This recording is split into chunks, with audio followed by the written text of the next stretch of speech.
Dice así la palabra del Señor. Dijo también el Señor, Simón, Simón, hablando de Pedro, y aquí Satanás os ha pedido para zarandearos como a trigo. Pero yo he rogado por ti que tu fe no falte. Y tú, una vez vuelto, confirma a tus hermanos. Y el Señor le dijo, Señor, estoy dispuesto a ir contigo, no solo a la cárcel, sino también a la muerte. Y él le dijo, Pedro, te digo que el gallo no cantará hoy antes que tú me niegues 3 veces que me conoces. Es interesante, ¿verdad?, que cuando estamos eufóricos y cuando estamos con entusiasmo y cuando estamos con una emoción alta, digamos, prometemos cualquier cosa, decimos cualquier cosa y no medimos las consecuencias de lo que decimos. Prometemos y no cumplimos, obviamente, porque ni siquiera estamos pensando en lo que decimos.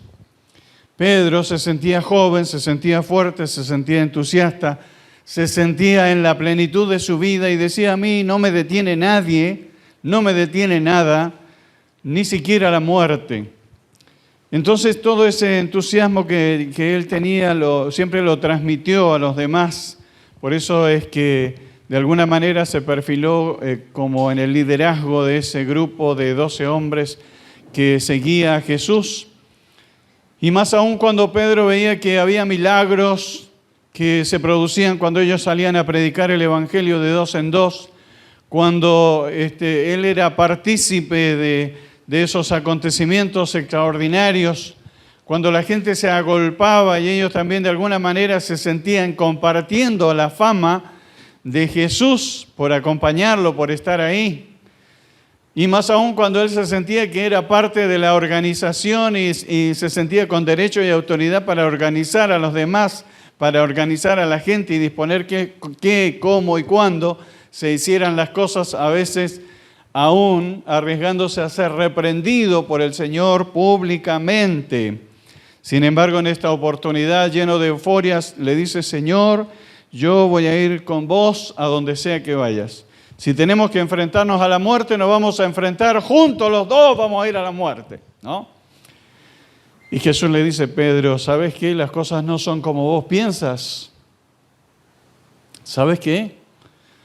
Estuve hablando el otro día con el diablo y me dijo que quería zarandearte. Me imagino la sorpresa, el espanto, ¿no? ¿Sabes lo que significa que Jesús te diga, mira, estuve hablando con el diablo y me pidió a vos para zarandearte? ¿Sabes lo que es una zaranda, verdad? Los que trabajan en albañilería saben que es la cosa como el cernidor para que la arena fina caiga abajo, ¿verdad? Hay que sacudirlo fuertemente.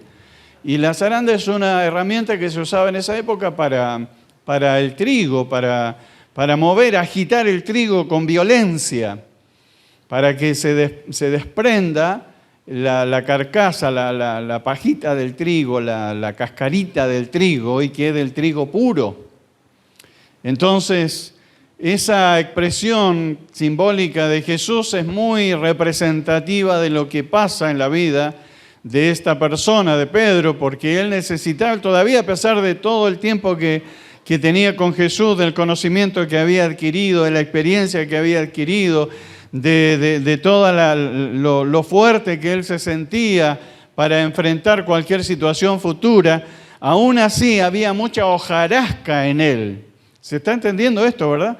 Todavía había muchas cosas, a pesar de que por mano de él se habían hecho milagros, pero todavía había mucha hojarasca, había mucha cosa que sobraba de su carácter, de su vida personal. Entonces, en esta oportunidad se enfrenta con estupor a una expresión que nunca se había imaginado. Jesús le dice, el diablo te va a zarandear a vos. Pero yo arreglé con el diablo para que no te destruya, para que no te mate. Yo solamente voy a orar para que tu fe no falte, para que tu fe no falle. ¿Se está entendiendo esto? Jesús no dice, pero yo te voy a librar, yo no voy a permitir que el diablo te toque. No voy a permitir, yo te voy a cuidar, no te preocupes, que el diablo no te va a hacer nada, porque es lo que quisiéramos escuchar de Jesús, ¿verdad?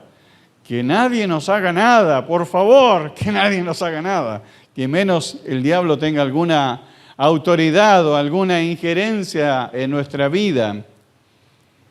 Sin embargo, Jesús le dice, vas a tener que pasar por este proceso y no va a ser un proceso corto, no va a ser un proceso breve, va a ser un proceso duro, difícil al que te vas a tener que enfrentar.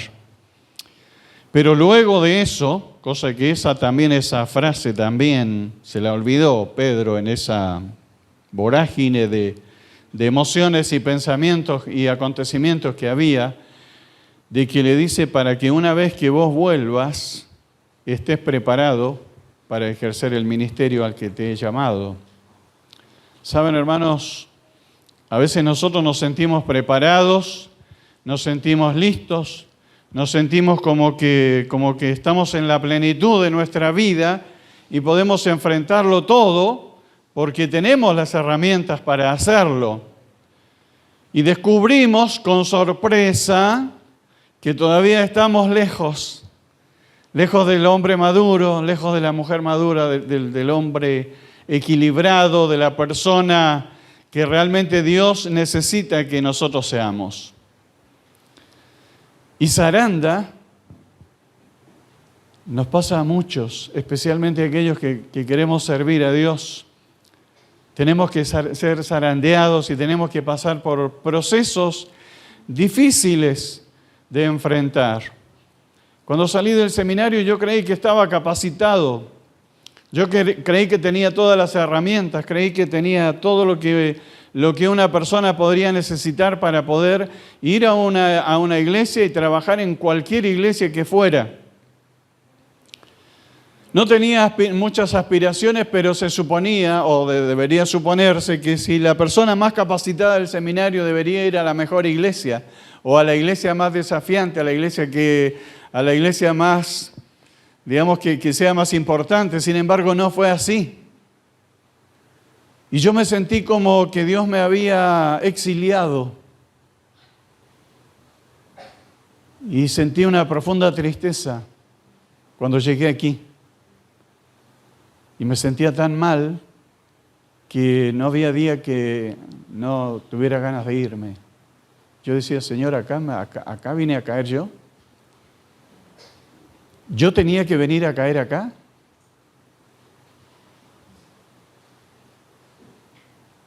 Cuando había otras posibilidades de iglesia ya formadas y con una cantidad de miembros apreciable como para poder emprender cualquier proyecto. Y a medida que pasaron las semanas, Dios fue trabajando en mí. Dios fue sometiéndome a cosas, a experiencias y a temperaturas que nunca en la vida había pasado. Y fue muy difícil para mí, realmente. No se imaginan lo difícil que fue para mí. Todos tenemos que pasar alguna vez por un proceso. Especialmente cuando creemos que estamos listos. Ahí es cuando empieza a trabajar el Señor en nosotros. ¿Estás listo? Yo te voy a demostrar si estás listo o no. Porque lo que pasa es que nosotros estamos emocionados. Estamos basándonos a veces en nuestras propias capacidades. Pero Dios tiene que trabajar mucho en nosotros para que todavía estemos aptos para poder hacer algo de nosotros o hacer algo con nosotros. Todos necesitamos un proceso. Y el proceso es duro, hermanos. Así como el trigo es puesto a violentas fuerzas de un lado para otro y suspendido en el aire para que el viento también lo azote y se desprenda la cáscara del trigo maduro. Así muchas veces nosotros tenemos que pasar por procesos en nuestras vidas. A veces también le llamamos desierto. Tenemos que pasar por el desierto. Es como una expresión típica de nosotros, el desierto. ¿El desierto qué es para los cristianos? Es un lugar donde Dios procesa, donde Dios trabaja. No necesariamente es un desierto de verdad. No es que vamos a ir al Sahara, no es que vamos a ir al desierto de Atacama a cruzarlo. Es un espacio teológico, es una metáfora de una etapa existencial. El desierto es un lugar de transformación, donde el carácter se forja al abrigo y la presencia de Dios. Es un escenario donde solamente está Dios y nosotros, y Dios trabajando en nuestra alma. Es un lugar donde estamos desnudos ante Dios, donde no tenemos influencia de ninguna otra cosa más que la opción de poder depender de Dios o renunciar. Porque podríamos renunciar también y decirle, Señor, esto no es para mí, me voy, sácame del desierto. Así como muchas veces el pueblo de Israel pidió ser sacado del desierto para volver atrás, lo cual demostró que no estaban aptos para el proceso y Dios dijo, ustedes van a quedar acá, porque no sirven para cruzar el Jordán. Y el Jordán no es un río tan importante después de todo, es apenas, diríamos, un riachuelo si fuéramos ahí. Pero representa un tránsito, una etapa de un lugar a otro, de un espacio a otro. Pero en esos 40 años ni siquiera estuvieron preparados esa vieja generación para cruzar el río Jordán y estar aptos para entrar en la tierra prometida. No hay edad, ni espacio, ni tiempo para que vos digas, yo ya crucé todos los desiertos.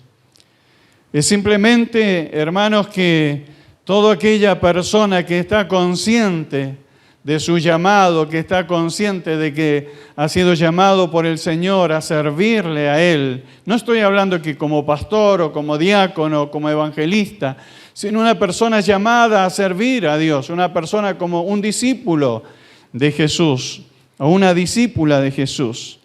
Tiene que pasar por el desierto. Y vos dirás, yo también, vos también. Tal vez sea la peor noticia que escuches hoy, pero es así, vos también.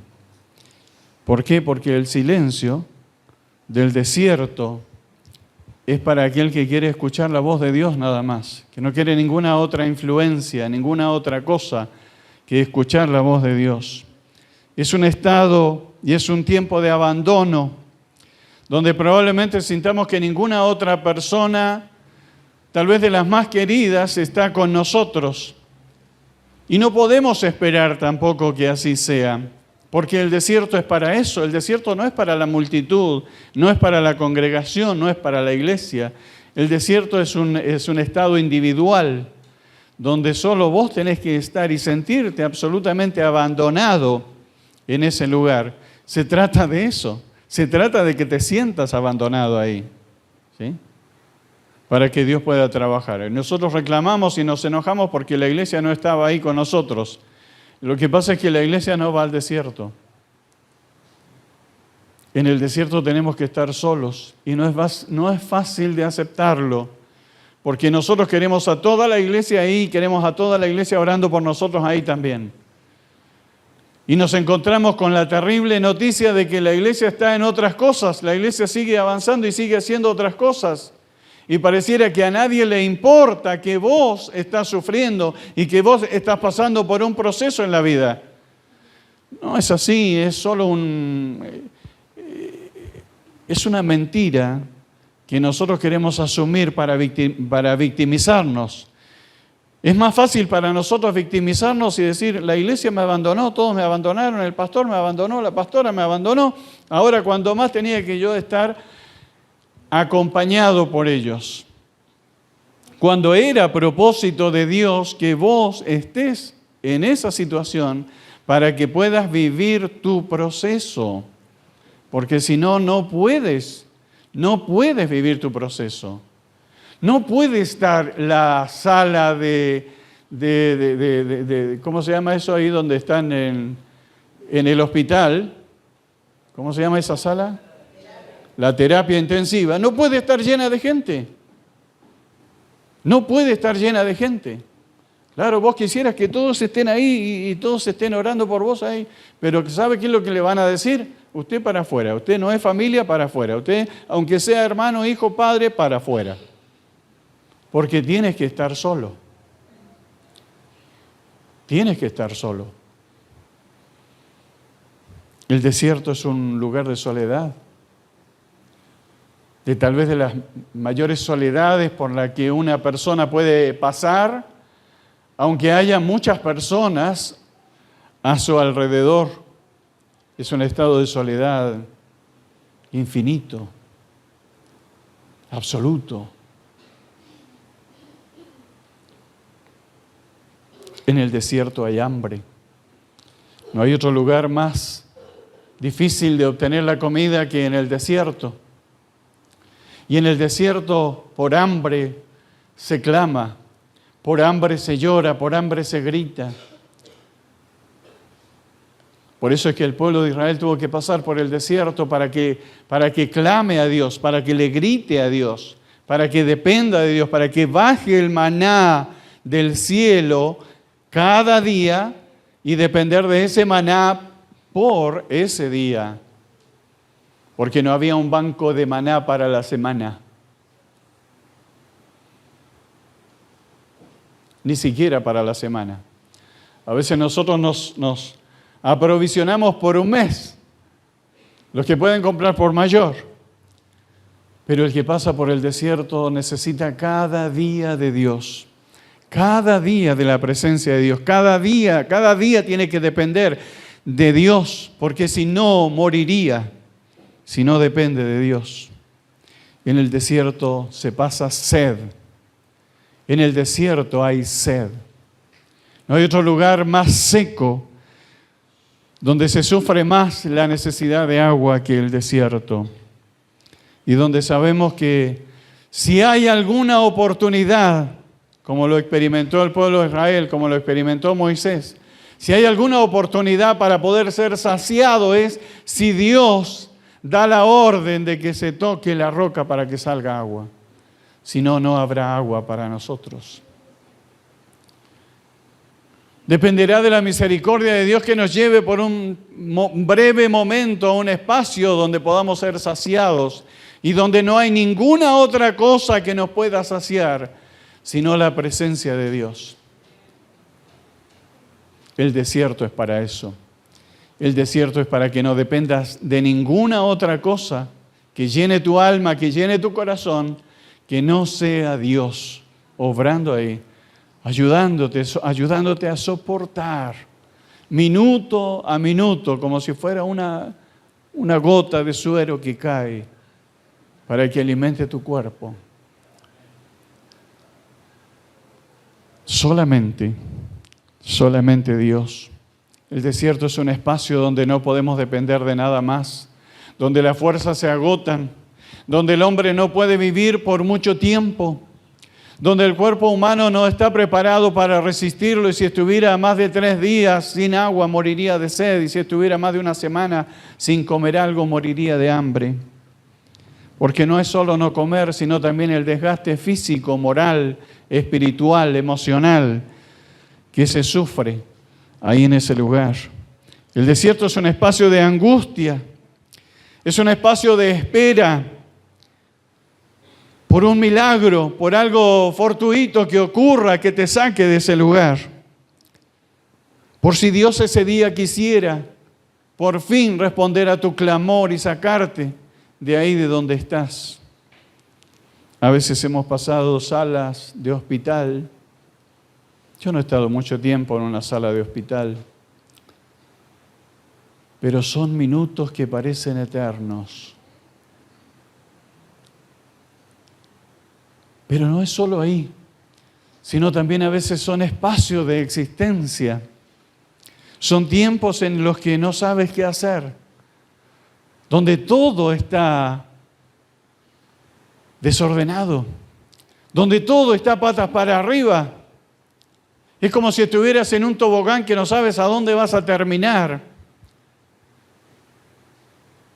Y solamente dependes de que Dios diga basta para que le pongas fin a ese desierto.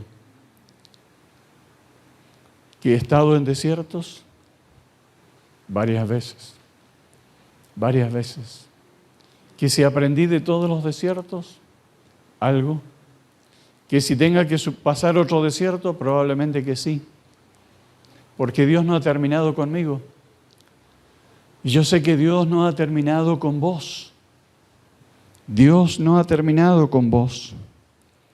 En el desierto luchas solo. No puedes esperar que otras personas vengan a luchar por vos.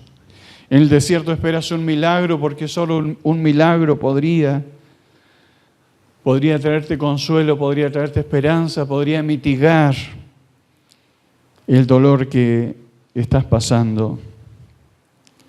En el desierto te hace fuerte también.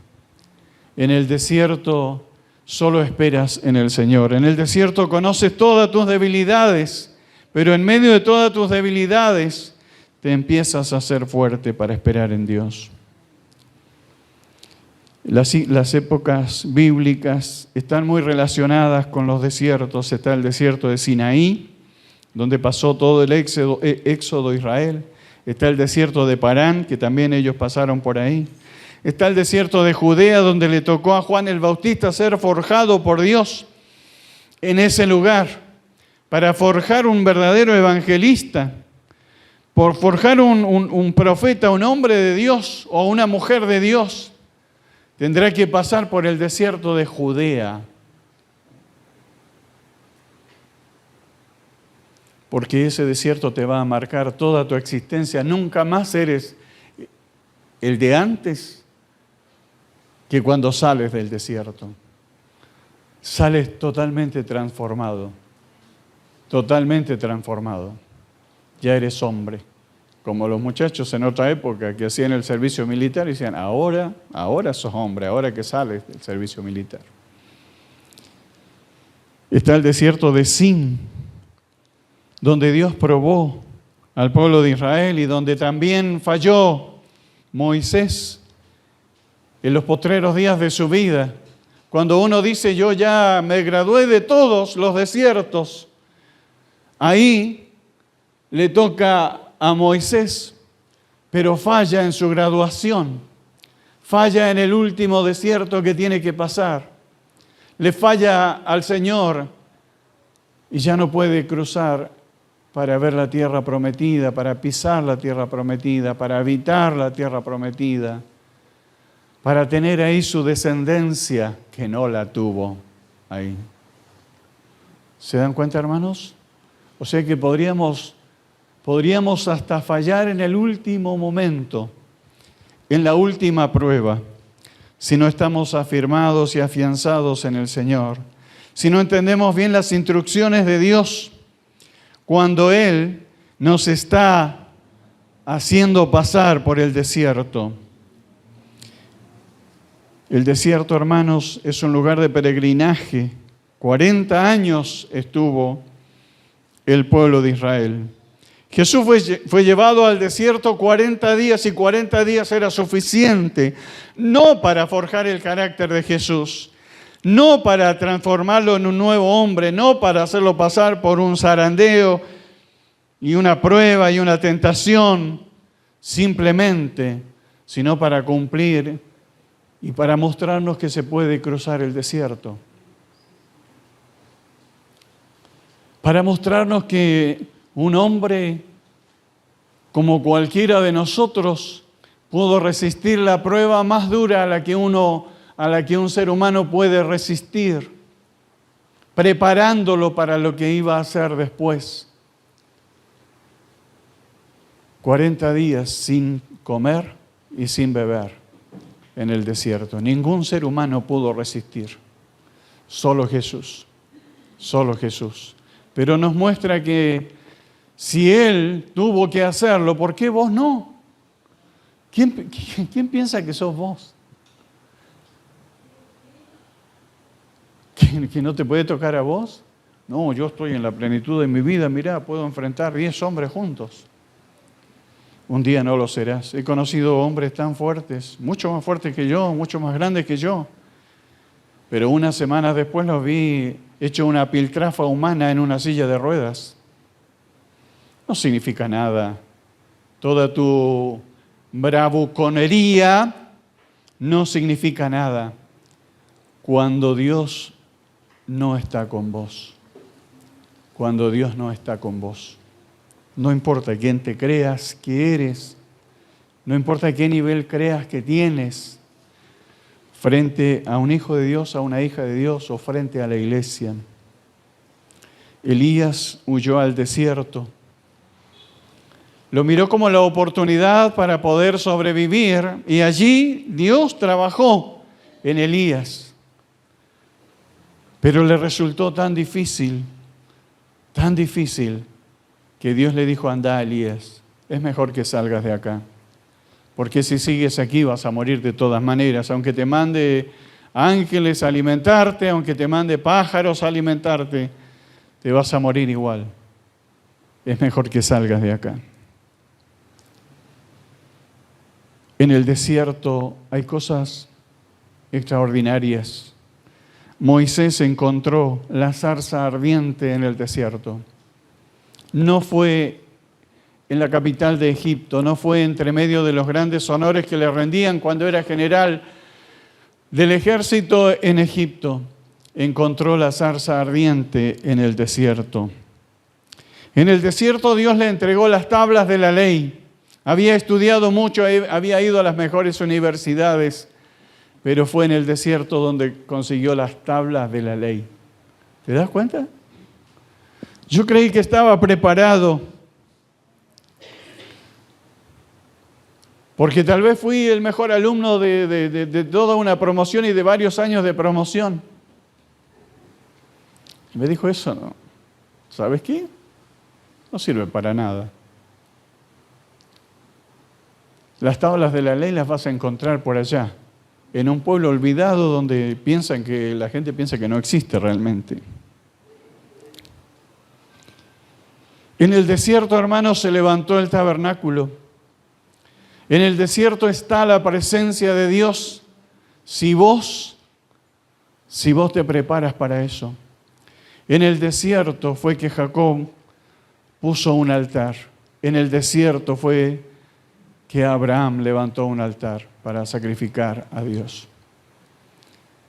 Después de todo, el desierto no es tan malo.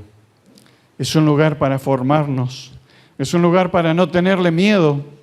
Probablemente después que Jesús le dijera esto a Pedro, le tocó el hombro o le palmeó la espalda y le dijo: vas a tener que pasar sí o sí por este proceso.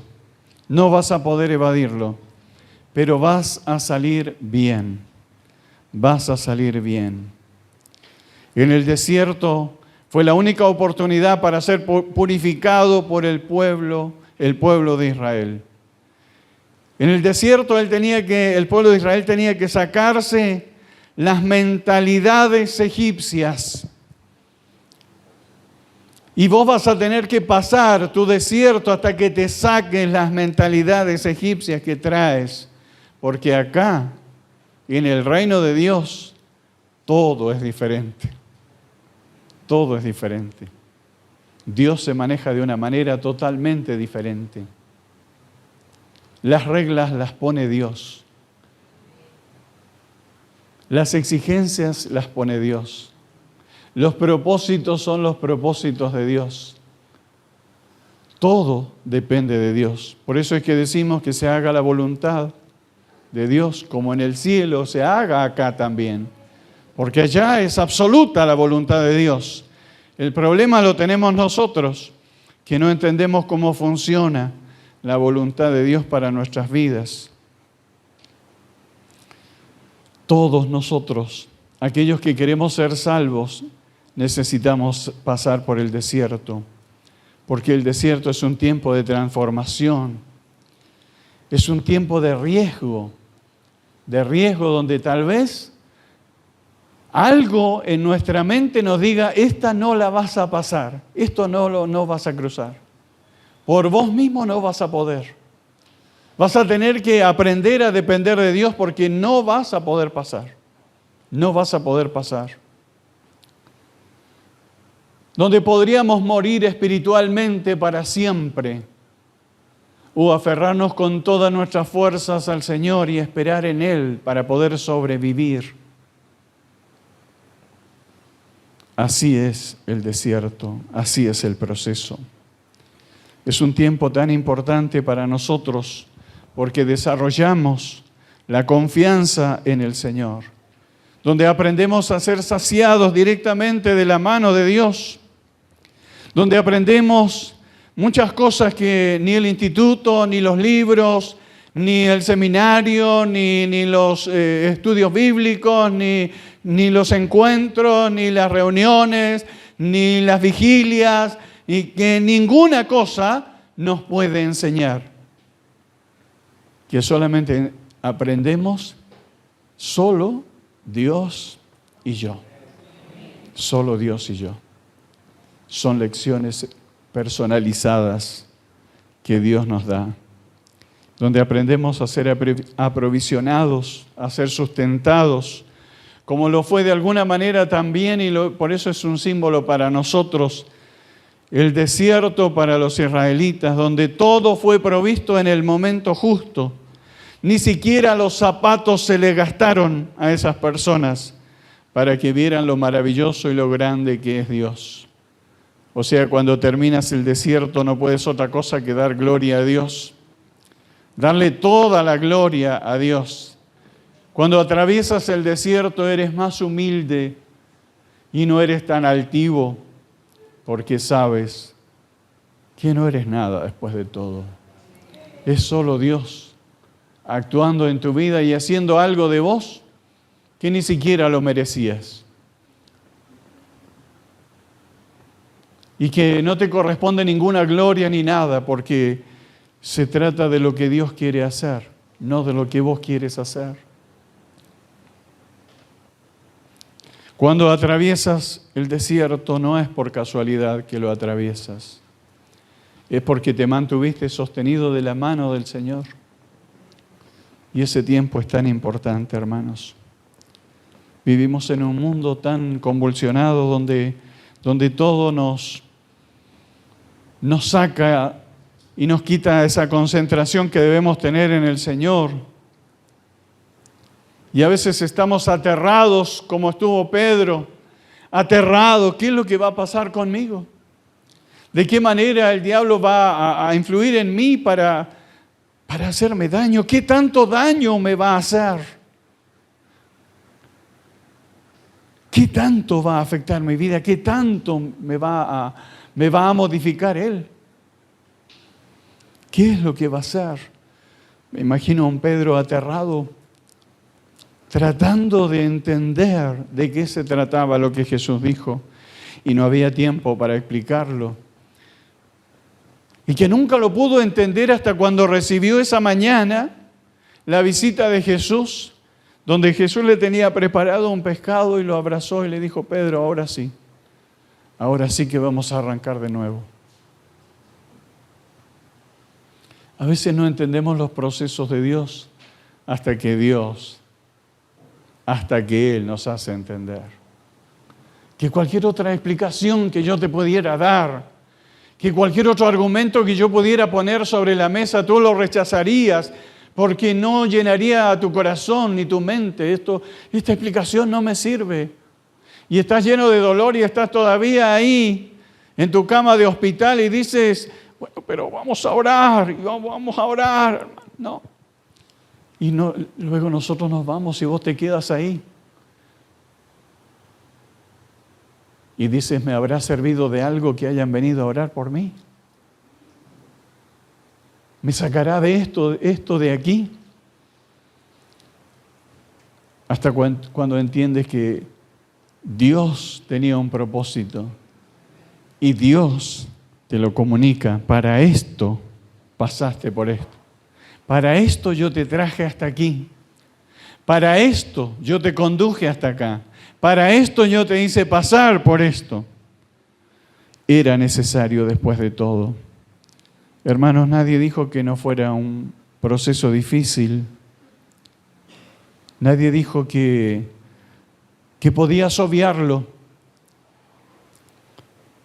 Nadie dijo que tal vez en tu caso sería diferente, pero si eres un hombre, una mujer que honestamente quiere servir a Dios, Dios tiene que someter a ese viejo hombre, a esa vieja mujer, y hacerlo uno nuevo. Y no puede ser uno nuevo sino es a través del proceso del dolor, a través del desierto, porque ahí es cuando eres transformado. Ahí es cuando sales graduado de la escuela de la fe. Y hoy dirás, me río de lo que dice el pastor, pero un día llorarás y dirás, quiero acordarme, ¿qué fue lo que dijo? ¿Qué fue lo que dijo? Necesito acordarme. Porque podría ser mañana o pasado mañana, o incluso podría pasarme a mí también, porque yo todavía no me gradué del todo. No sé si me di a entender, hermano, pero debes saber que el diablo anda alrededor tuyo. Dice, yo en el momento preciso voy a poner mis garras en esta persona. Y si me autoriza Dios, yo voy a hacerlo, porque quiero tener el placer, por lo menos de hacerlo sufrir.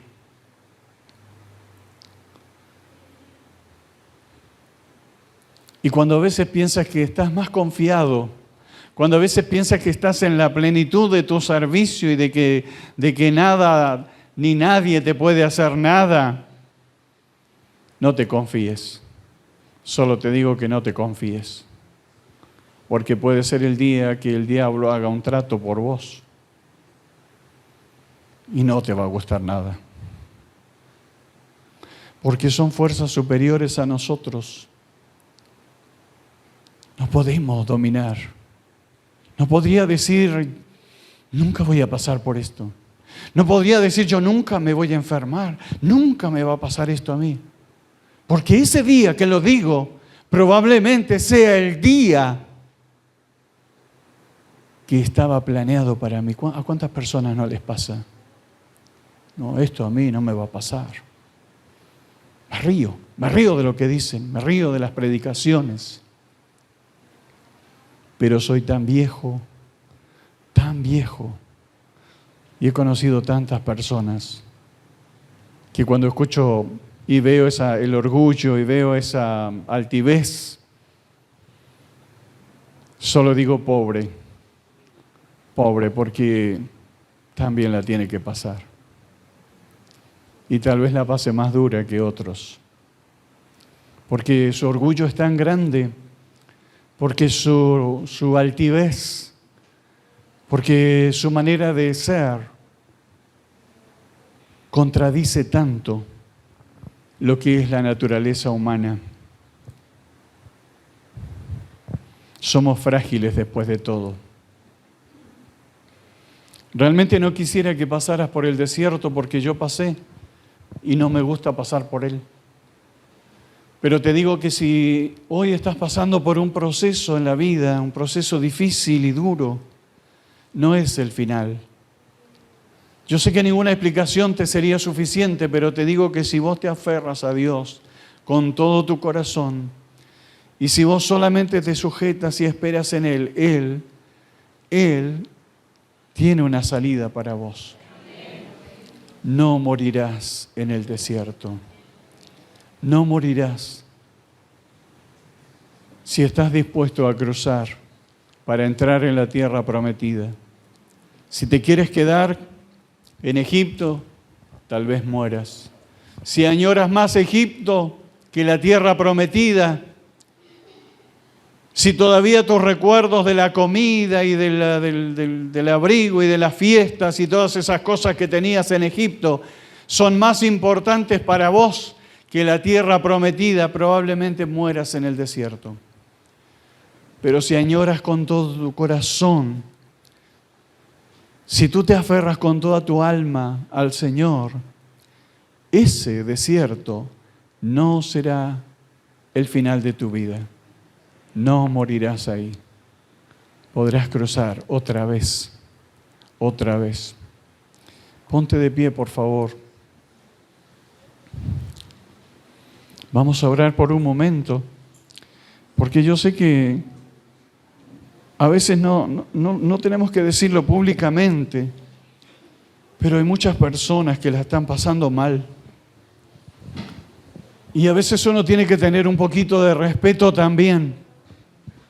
Tiene que tener un poquito de respeto porque hay personas que la pasan mal, hay